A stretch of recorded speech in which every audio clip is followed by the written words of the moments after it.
Hello guys, today I'm going to show you how you can activate private mode in the 5 most popular web browsers and the iPhone 15 Pro Max.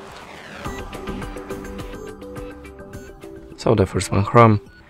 Just click on the tab icon, switch to private and click on the plus. The next one, Microsoft Edge. Tap on the app icon, choose in private and click on the plus. The next one, Firefox. Click on the tab icon, switch to zero mask and click on the plus. The next one, Opera. Click on the tab icon, now on the three-dot icon and choose private mode, then click on the plus.